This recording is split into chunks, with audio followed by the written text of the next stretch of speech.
Ambassador Sarah Chen walked through the massive doors of the Galactic Council chamber. The room was huge, bigger than any building on Earth. The ceiling went up so high she could barely see it. Around her, beings from 47 different worlds sat in their special seats. Some looked like giant insects. Others were made of what seemed like living metal. A few glowed with their own light. Sarah had been coming to this place for 3 years now. Each time she hoped things would be different. Each time she was wrong. The Zilithian Prime Speaker stood at the center podium.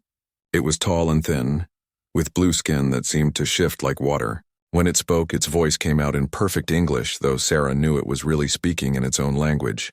The translation machines made everything sound the same. "The proposal from the human delegation is denied," the Prime Speaker said. Its tone was flat, like it was talking about the weather. "The Council finds no merit in expanding mining rights to recently joined species." Sarah felt her hands tighten into fists. This was the 3rd time they had said no to humanity's request. The request was simple and fair. Humans had found rich deposits of rare metals in the Kepler system. They had built the mines. They had done all the work. But because Earth had only joined the Council 50 years ago, they were still considered new. The Corvin representative spoke next. It looked like a bear covered in silver fur, but it was twice as tall as any human. "New species must learn patience," it said in its growling voice. "The founding members built this council over thousands of years. Humans have been here for barely a moment." Other aliens nodded or made sounds that meant they agreed. Sarah had heard this before. Always the same words. Always the same attitude. Humans were too young, too new, too different. But Sarah knew the truth. In the 50 years since joining the council, humans had done more than most species did in centuries. Human doctors had cured diseases that had killed aliens for generations. Human engineers had improved space travel and made it safer. Human farmers had developed new crops that could grow on worlds where nothing had grown before. None of that mattered to the Council. They saw only that humans came from a small blue planet in a quiet part of the galaxy. They saw that human technology was different from theirs. They saw that humans asked too many questions and suggested too many changes. The Prime Speaker continued talking. "Furthermore, the Council has decided to redistribute the Kepler mining rights to more deserving species. The Gemini will take over operations there." Sarah stood up so fast her chair made a loud noise. Around the chamber, alien heads turned to look at her. Some made sounds of surprise. Others looked annoyed. "You're taking our mines?" Sarah asked. Her voice was louder than she meant it to be. "The Council's decision is final," the Prime Speaker said. "Security will escort you out if needed." Sarah looked around the room at all the alien faces. Some looked sorry for her. Most looked like they didn't care at all. A few seemed happy about what was happening. These beings had used human discoveries for decades. They flew in ships that were safer because of human improvements. They ate food that was better because of human farming methods. They lived longer because of human medicine, but they still saw humans as children who needed to be controlled. Sarah reached into her pocket and touched the small device there.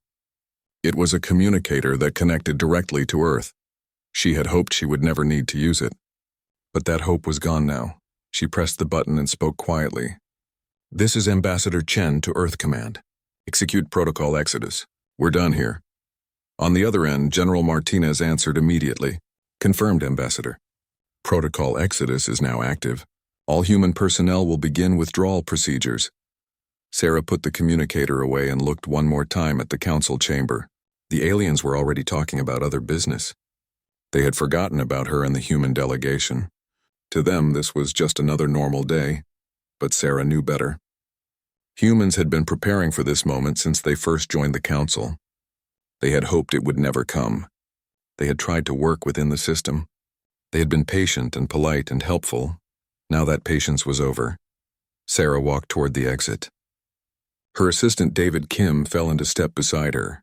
His face was pale, but his voice was steady. "Are we really doing this?" he asked. "Yes," Sarah said. "We're leaving, all of us. Every human in Council space." "What about the treaties? The trade agreements? The research projects?" Sarah stopped walking and turned to face him. "David, we just spent 3 years watching them treat us like we don't matter. They take our work and call it theirs. They use our ideas and give us no credit. They vote against us just because we're human." She gestured back toward the Council chamber. In there, they just stole mines that we built with our own hands. They gave them to species that did nothing to earn them. How much more proof do you need that we don't belong here? David nodded slowly. So what happens now? Now we show them what the galaxy looks like without humans in it, Sarah said. They reached the exit and walked out into the corridor. Behind them, the council continued their meeting. They were talking about trade routes and border disputes and all the other business they thought was important. None of them noticed that the humans were gone. None of them realized that the humans had been the ones keeping many of their systems running. None of them understood that human withdrawal would be the beginning of the end for the council as they knew it. Sarah and David walked to the transport bay where their ship was waiting. Other human delegates were already there, loading their belongings. Their faces were serious but not sad. If anything, they looked relieved. Captain Torres was waiting by the ship. He was a big man with gray hair and kind eyes. "Orders, Ambassador?" he asked. "Take us home, Captain," Sarah said. "And send word to every human facility, every human ship, every human colony in council space. It's time to come home." As their ship lifted off from the council station, Sarah watched through the window. The station was massive, home to millions of beings from across the galaxy. It had been the center of galactic civilization for thousands of years, but not anymore. Not for humans. The ship turned toward Earth, and Sarah felt something she hadn't felt in years. Hope. Behind them, the council continued their meeting, unaware that they had just made the biggest mistake in their long history. They had pushed away the one species that had been quietly holding their civilization together. Soon, they would learn what it meant to lose humanity's help. Soon, they would understand the true cost of their arrogance. But by then, it would be too late to change anything. The humans were going home, and they were taking their gifts with them. Dr. Marcus Webb stood in the control center of Titan Research Station and watched his life's work being packed into cargo containers. 23 years he had spent here, studying the strange energy patterns that flowed through this part of space. 23 years of discoveries that had changed how the galaxy understood physics. Now all of it was going into boxes. Dr. Webb called Lisa Park, his research assistant. "The last transport will be here in 6 hours. Are you sure about the quantum resonance data?" Marcus nodded. "All of it goes with us. Every file, every experiment result, every half-finished theory. The council made it clear they don't value human contributions. Let's see how they do without them."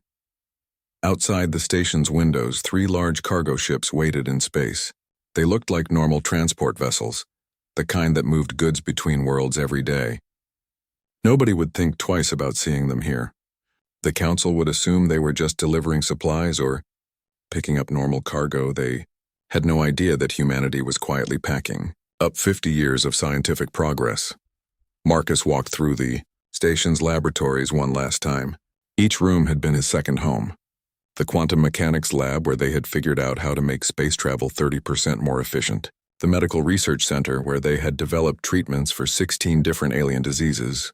The communications array where they had improved the galactic network's signal strength by 400%. All empty now.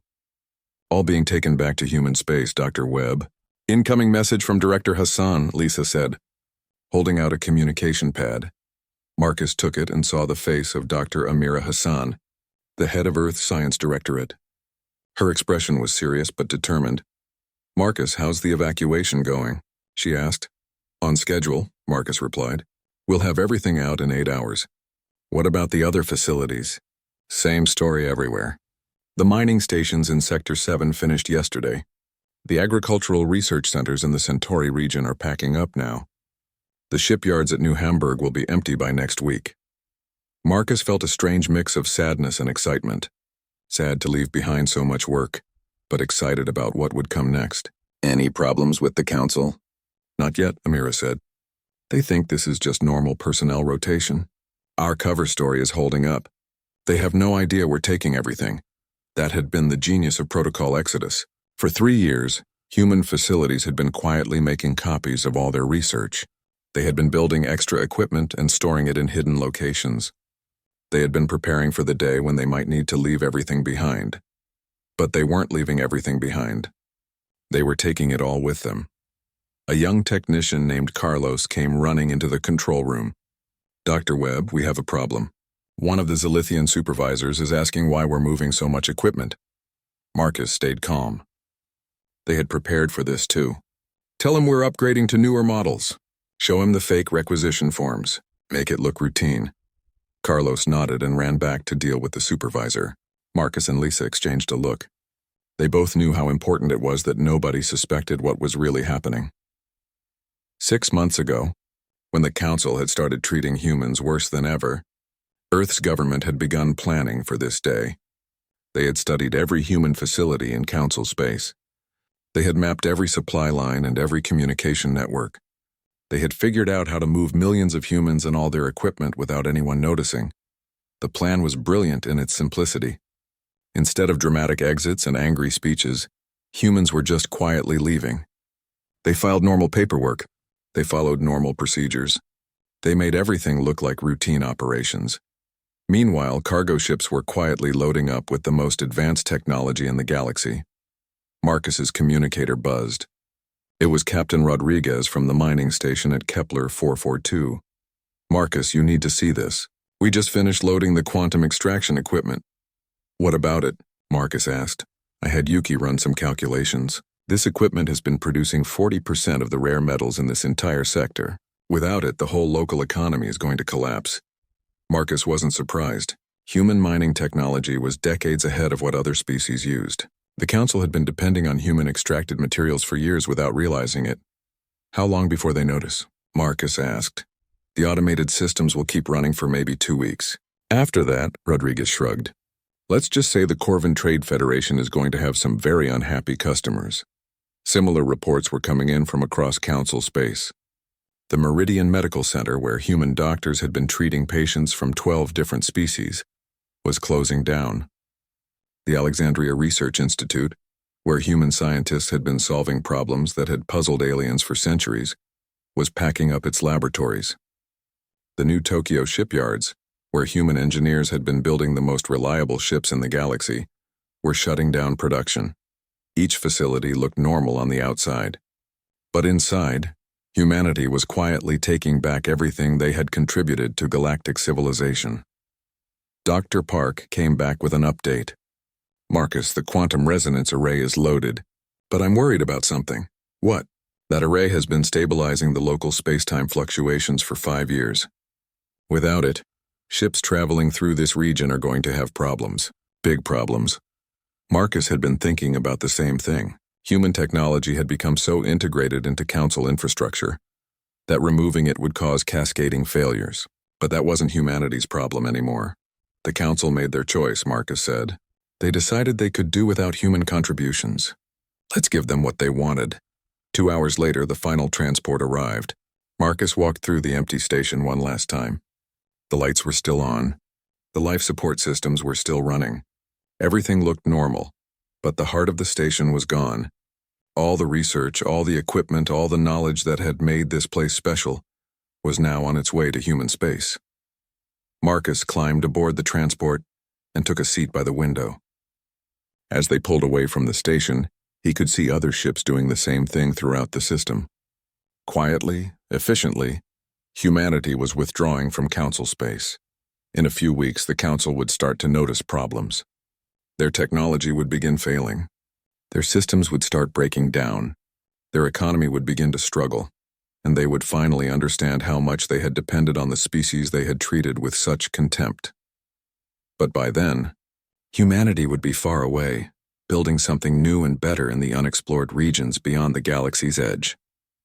Marcus smiled as the stars shifted outside his window. For 50 years, humans had tried to fit into the Council's vision of galactic civilization. They had followed alien rules and accepted alien limitations. Now they were free to show the galaxy what human civilization could really accomplish. Council Speaker Veltar sat in his private office, staring at a pile of reports that grew larger every hour. Each report brought worse news than the last. 3 weeks had passed since the humans had withdrawn from Council space and everything was falling apart. The first sign of trouble had been small. A few mining operations reported equipment failures. Some medical facilities said they were having problems with their diagnostic systems. A handful of research stations mentioned missing data files. Veltar had thought these were just normal problems. Equipment broke down sometimes. Systems needed repairs. Files got corrupted. But then more reports came in and more, and more. Now his desk was covered with emergency communications from across Council space. The Corvan Trade Federation reported that cargo shipments were running 2 weeks behind schedule. The Hegemony's mining operations were producing 60% less than normal. The Ethereal Collective's research programs had ground to a halt. Dr. Jacksani knocked on his office door. She was the Council's chief scientist, a brilliant Zalithian who had spent her life studying galactic technology. If anyone could explain what was happening, it would be her. "Come in," Veltar said. Dr. Jacksani entered and sat down across from his desk. Her blue skin was darker than usual, which meant she was stressed. In her hands, she carried a data pad filled with information.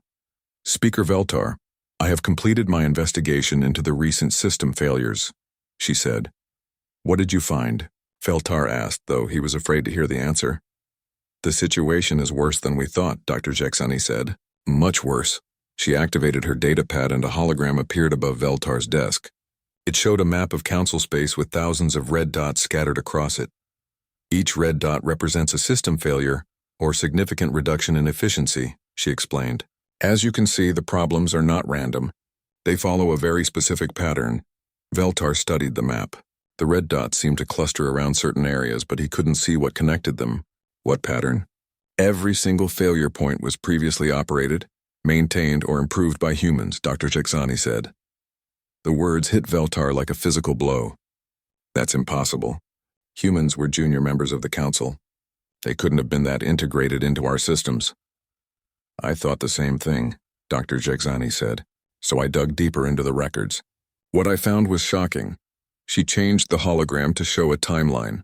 50 years ago, when humans first joined the Council, our technology was good but limited. Space travel was slow and dangerous. Medical treatment was basic. Communication between worlds took days or weeks. The timeline showed improvements over the years. Faster ships, better medicine, instant communication across the galaxy. We assumed these improvements came from natural technological advancement, Dr. Jacksani continued. But that wasn't true. Almost every major improvement in the last 50 years came from human innovations. Veltar felt his heart sinking. "Give me examples." "The quantum stabilization system that makes our jump gates reliable. Human invention. The medical scanners that can detect diseases before symptoms appear. Human design. The communication network that lets us talk instantly across the galaxy, built on human algorithms."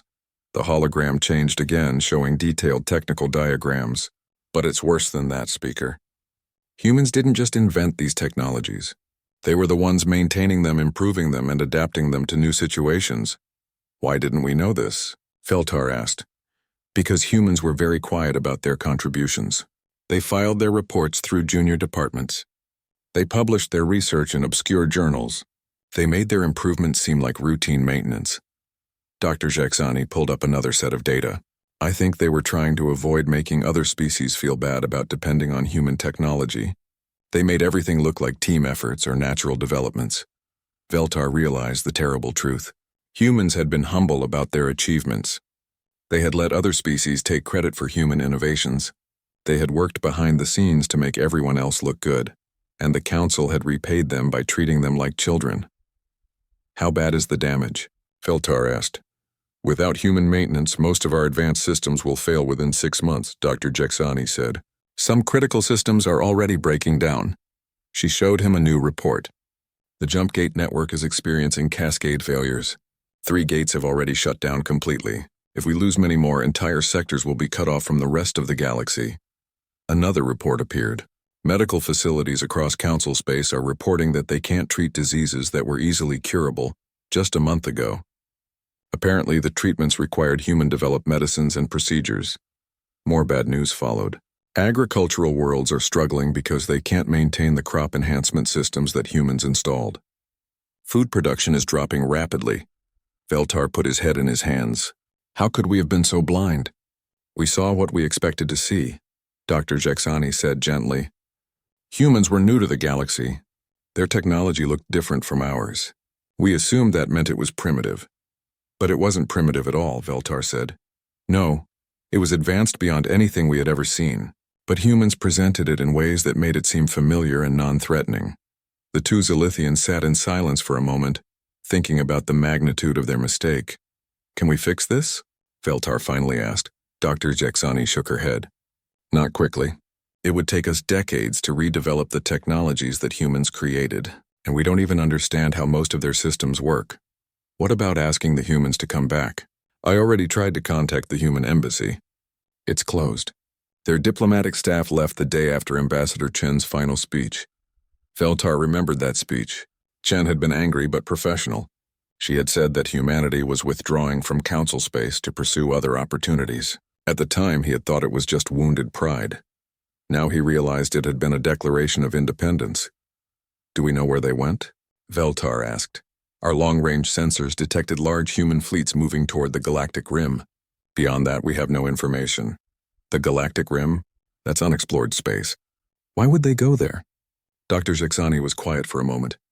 Then she said, "Perhaps they wanted to build something new, something that wasn't controlled by the Council."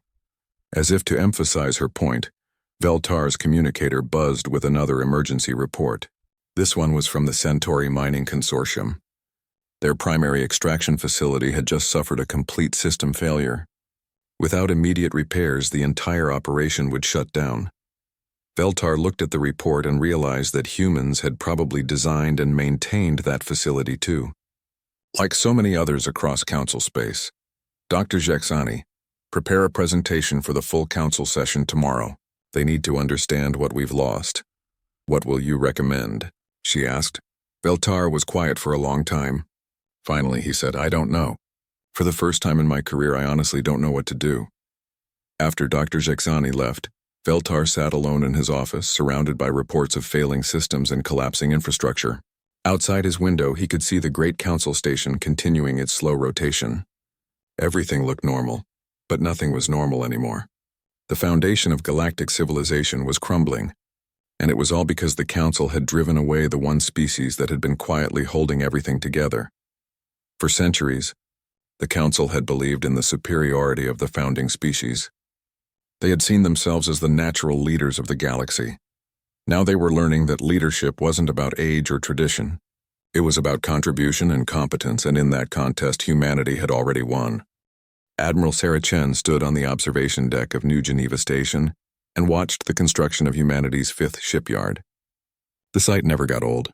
Massive robotic arms moved through space like dancers, assembling hull sections with perfect precision. Streams of workers in spacesuits guided smaller components into place. Energy shields glowed around the work areas, protecting everyone from the radiation of the nearby star. 18 months had passed since humanity left council space. 18 months of the hardest work in human history, but also 18 months of the most exciting progress humanity had ever made. Admiral, called Captain David Kim, her former assistant who now served as her intelligence officer. "Dr. Vasquez wants to see you in Lab 7. She says it's important." Sarah nodded and followed him through the station's corridors. New Geneva was different from the sterile, formal architecture of council stations. Human designers had built it with curves and colors, with windows that showed the stars and gardens that reminded people of home. It felt alive in a way that council stations never had. They passed through sections filled with activity. Engineers from 12 different species worked together on new ship designs. Traders compared goods from across the galactic rim. Families from dozens of worlds had made their homes here, creating a community unlike anything in council space. "How many refugees arrived this week?" Sarah asked as they walked. 2,400, David replied. "Mostly Kalari families, but also some Threnian engineers and a group of Pak traders. They're all asking for asylum."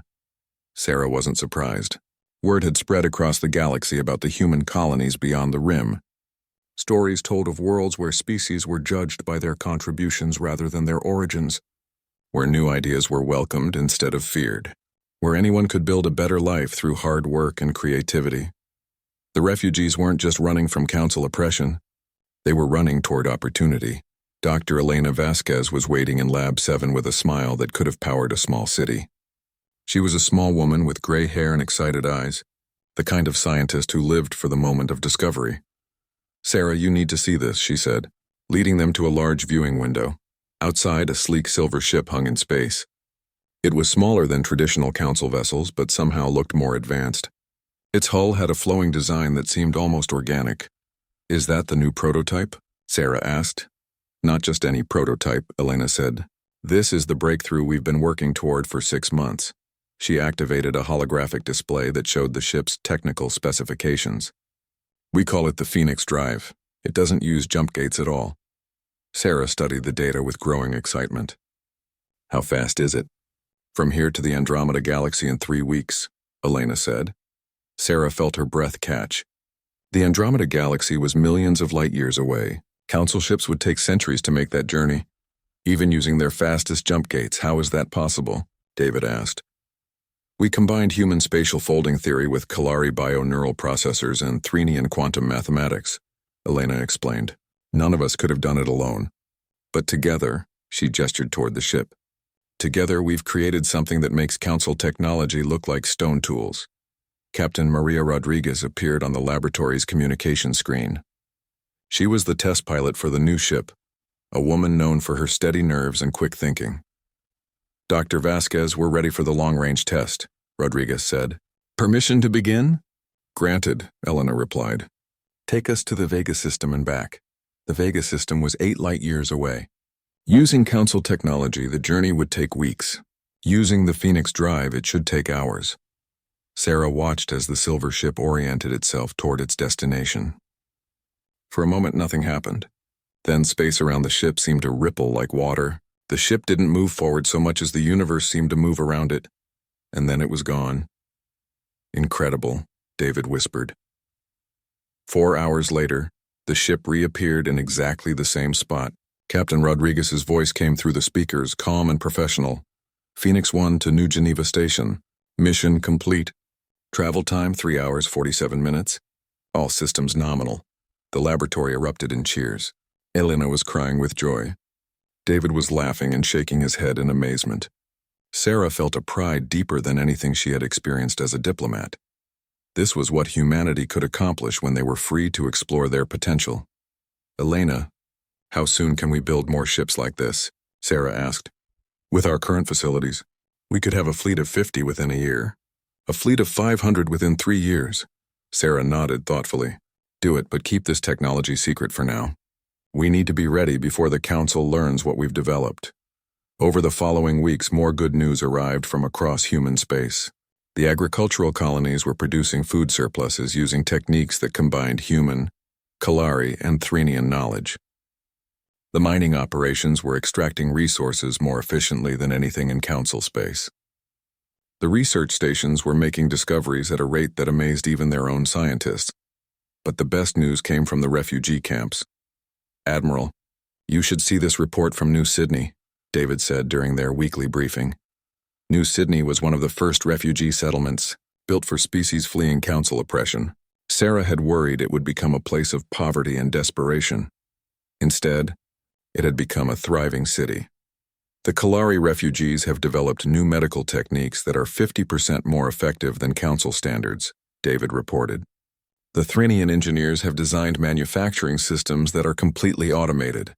The POC traders have established supply networks that reach across 3 sectors." Sarah smiled. "Any problems?" "Only good ones. We're running out of space. Everyone wants to live in human territory." That afternoon, Sarah received a priority communication from Captain Torres, who was leading the exploration of the Galactic Edge. His face appeared on her office screen and she could see excitement in his eyes. "Admiral, we found something," he said. "What kind of something?" "A cluster of uninhabited systems near the galactic barrier. 12 worlds that could support life with minimal terraforming. Rich asteroid fields. Clean energy sources. It's perfect for a major colony." Sarah felt her pulse quicken. "How major?" "We could build a civilization there, Admiral. Not just colonies or outposts. A real civilization that could support hundreds of millions of people." Sarah leaned back in her chair, thinking about the possibilities. In Council space, humans had been limited to small territories and junior status. Out here, they could build something magnificent. "Torres, I want a full survey team out there within a month, and I want our best terraforming specialist to start planning." "Already on it, Admiral. But there's something else." "What?" "We're not the only ones interested in this region. Long-range sensors are picking up ships from Council space. They're exploring the same areas we are. Sarah wasn't surprised. Reports from her intelligence network suggested that the Council was dealing with serious problems. System failures, economic collapse, political instability. It made sense that some species would look for alternatives. Are they hostile? She asked. No, ma'am. If anything, they seem curious about us. A few have even requested permission to visit our colonies. Sarah made a decision that would shape the future of the galaxy. Grant the requests. Let them see what we've built. Let them see what's possible when species work together as equals.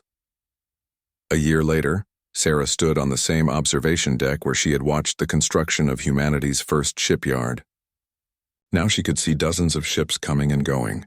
Human vessels, Kalari bioships, Threnian crystal craft, and vessels from species she was still learning about.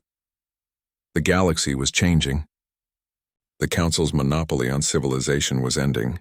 In its place, something new was growing, something better. And humanity was at the center of it, not as rulers, but as builders of a community where everyone could thrive. Council Speaker Veltar stood in the emergency command center, watching the holographic display that showed the approaching disaster. Red warning symbols covered the galaxy map like a disease spreading through space.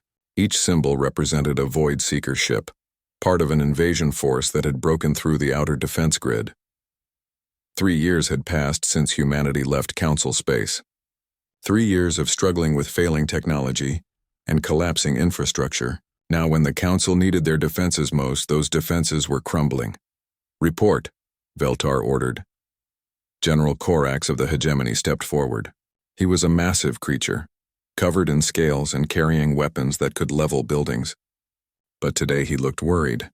The Void Seekers have breached the Meridian defense line, 27 ships each the size of a moon. Our weapons are having minimal effect. Dr. Jexani added her own grim news.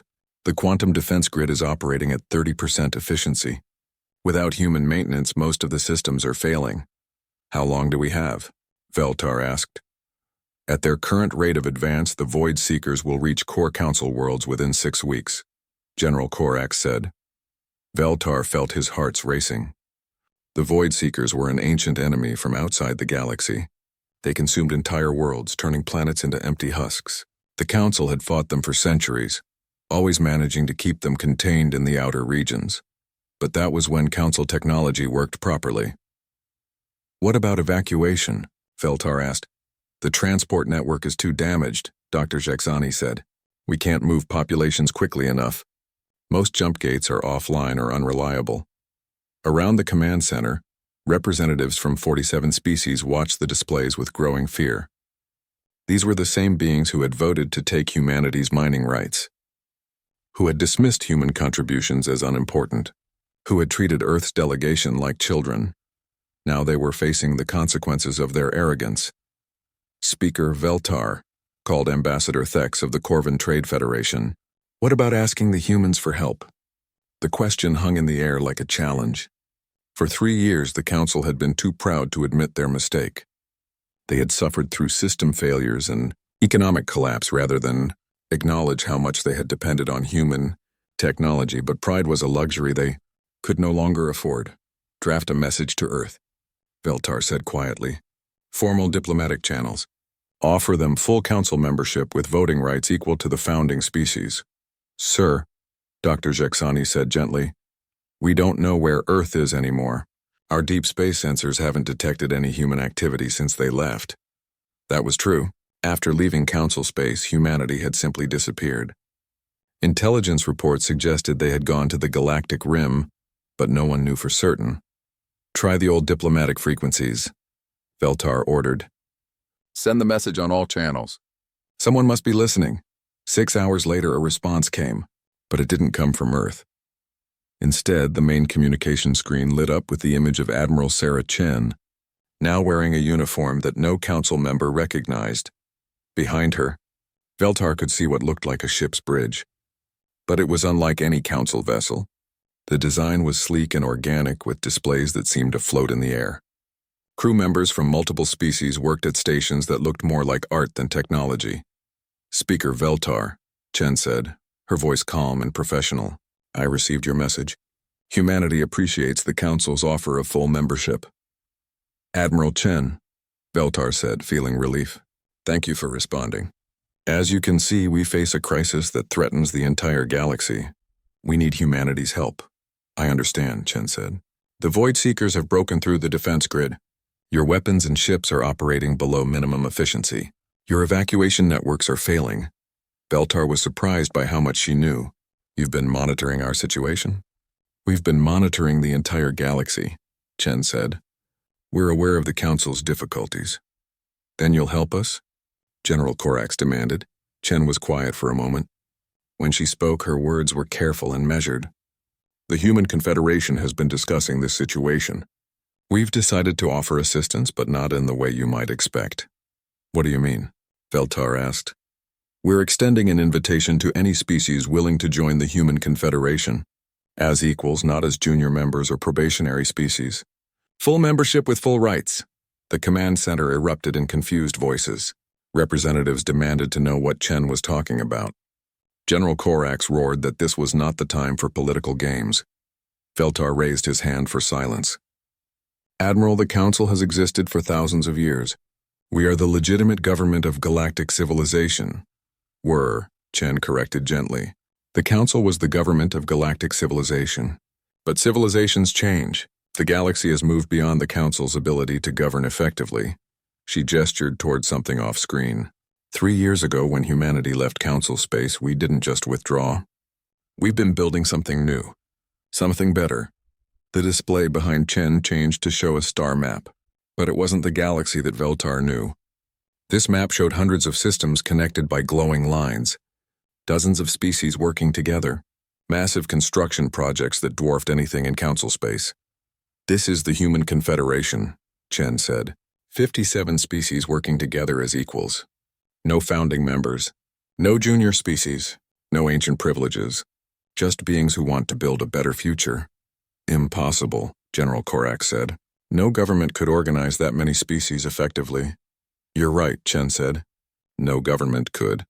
But a community can, when species work together because they want to, rather than because they have to. Amazing things become possible.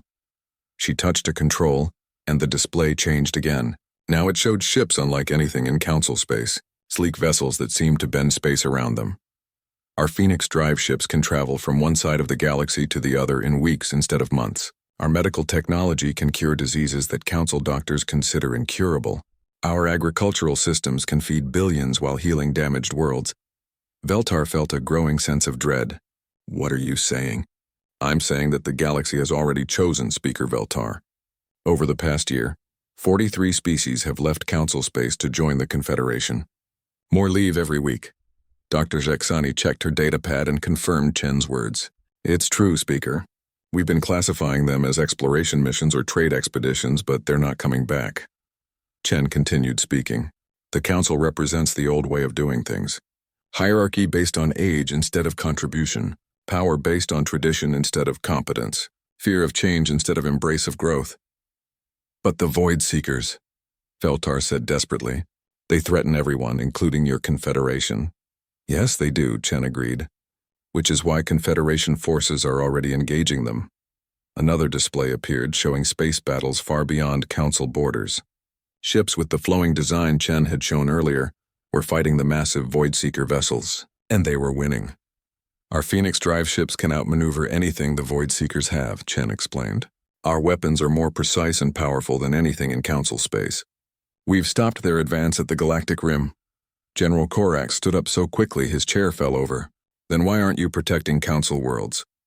Chen's expression became sad but firm. Because Council worlds chose not to be part of our community. 3 years ago, the Council made it clear that humanity and our allies weren't welcome. We've simply taken that message to heart. You're condemning billions of innocent beings to death, Veltar said. No, Chen replied. I'm offering them life. Any species that wants to join the Confederation will be evacuated to safety and given new homes in our territory. But they have to choose. We won't force anyone. She paused, then added, the same offer extends to individual beings. Any person who wants to leave Council space for Confederation territory will be welcomed. The command center fell silent. Everyone understood what Chen was really saying. The Confederation could save Council worlds, but only if those worlds abandoned the Council itself. "You're asking us to surrender our entire civilization," Veltar said. "I'm asking you to evolve it," Chen replied. "The Council served its purpose for thousands of years. It brought peace and order to the galaxy, but it became rigid and exclusionary. It stopped growing and started stagnating." She gestured toward the star map again. "The Confederation represents what the Council could have become if it had remained true to its original ideals. A community where all species work together for the common good." Over the next several hours, representatives from across Council space contacted their home worlds. The response was swift and decisive. Faced with the choice between destruction and evolution, most species chose evolution. The Great Evacuation began immediately. Confederation ships, faster and more efficient than anything in Council space, began moving entire populations to new homes beyond the galactic rim. Within weeks, hundreds of worlds had been safely relocated. Some species chose to stay. The founding members of the Council, too proud to admit their mistakes, remained in their failing territories. They faced the Void Seekers with outdated weapons and failing technology.